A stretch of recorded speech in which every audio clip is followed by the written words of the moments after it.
میں بتاؤں نور العارفین انہوں نے یہ کہا تھا کہ ہم نے کل ہی بات کی تھی خان صاحب سے کہ یہ حفاظتی سارق ہونا چاہیے, ایک بلٹ پروف شیشہ لگوا لیں, کنٹینر پر مستقل سفر ہو رہا ہے, لیکن خان صاحب نے منع کر دیا تھا. اچھا, اسد قیصر صاحب ہمارے ساتھ آن کال ہیں, ہم ذرا ان سے بھی بات کر لیتے ہیں. دوسری جانب اس شخص کی ہم تصویر بھی دکھا رہے ہیں جس شخص نے فائرنگ کرنے والے مبینہ حملہ آور کو روکا.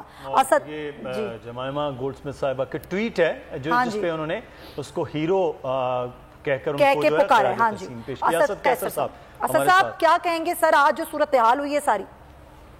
بہت افسوس ہے, اور مجھے سب سے زیادہ افسوس اس بات پہ ہے کہ اتنے ہائی پروفائل کیس کا جو ہے نا آدمی اس کو میڈیا پہ لایا گیا, اس کی جو نے ویڈیو بنائی اور پولیس اس کے ساتھ ریلیکس ہو کے بات کر رہے ہیں. تو مجھے تو سمجھ نہیں ہے کہ یہ کیسا ملک ہے, یہ کیا ہو رہا ہے اور یہ کس طرف لے کے جا رہے ہیں. کیا یہ دیکھیں ایک بات تو بالکل کلیئر ہے کہ اگر قانون کمزوری دکھاتی ہے اور قانون جو سمجھتی ہے تو پھر عوام خود ہی حساب کتاب کریں گے. پھر تو قانون اور یہ سب کچھ کا کوئی اسٹیٹ کی تو کوئی ضرورت ہی نہیں ہے. دیکھو جنگل کا قانون نہ بنایا جائے, ہم اپنا جواب لے سکتے ہیں, ہم اتنے کمزور نہیں ہیں, لیکن سب سے پہلی ضرورت اس بات کی ہے. اور میں فیروز الہی صاحب سے پوچھتا ہوں کہ اس کو انویسٹیگیٹ کرے کہ کس طرح اس طرح ہائی پروفائل کیس پہ ایک پولیس آفیسر اور وہ اتنا اعتماد کے ساتھ بولتا ہے. اس کا مطلب یہ کہ دال میں کچھ کالا ہے. میں اس کی جتنی مذمت کروں کم ہے, اور ہم ایک پرامن لوگ ہیں. ہمارا جو احتجاج ہے پرامن احتجاج, کانسٹیٹیوشن کے اندر ہمیں یہ اختیار ہے کہ ہم اپنا فنڈامنٹل رائٹ استعمال کریں, احتجاج کریں.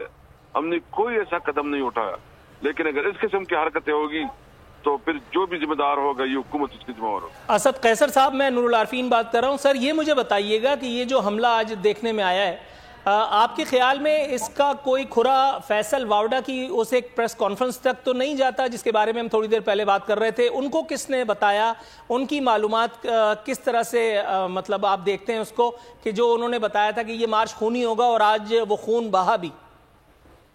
دیکھیں, سب سے پہلے تو میں اس پہ کوئی کمنٹس کرنے سے پہلے جو ہے نا یہ سمجھتا ہوں کہ ایک ایسی انکوائری ہو. میرے خیال میں ہم سمجھتے ہیں کہ جو ہے نا عدالت کی ایک عدالتی کمیشن بنے اور وہ پراپر اس کی انکوائری کرے تاکہ جو ہے نا اس میں حقائق سامنے آ جائے.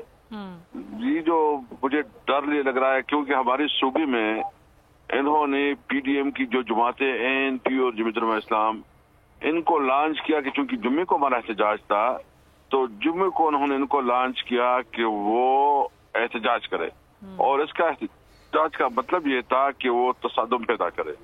تو یہ کوئی ماحول اس طرح بنایا جا رہا ہے کہ کوئی ملک میں کوئی غیر معمولی واقعہ پیش ہو اور کوئی جواز بنایا جا سکے. میں سمجھتا ہوں کہ یہ جو خیبر پختونخوا میں پی ڈی ایم کا احتجاج اور یہ جو یہاں یہ واقعہ یہ ملتا جلتا ہے.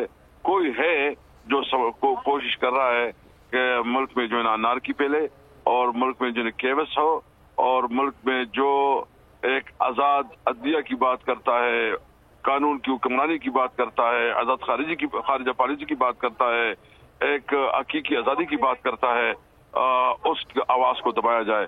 لیکن یہ ایک سوچ ہے, ایک نظریہ ہے, یہ آواز اب دبنے والا نہیں ہے. اور اب پاکستان کا ہر فرد جو ہے عمران خان بن چکا ہے. عمران خان کا نیریٹو پورے پاکستان میں پھیل چکا ہے. یہ غلط فہمی ہوگی. یہ نیریٹو ابھی اس عوام کا, اس پاکستان کا سب سے بڑا نعرہ ہے کہ ہم ملک میں حقیقی آزادی چاہتے ہیں. ٹھیک ہے, بہت شکریہ آپ کا اسد قیصر صاحب بول نیوز سے گفتگو کرنے کے لیے. یہاں پر ناظرین کو یہ شہر احتجاج ہو رہا ہے اور لوگ ظاہر ہے غم و غصے میں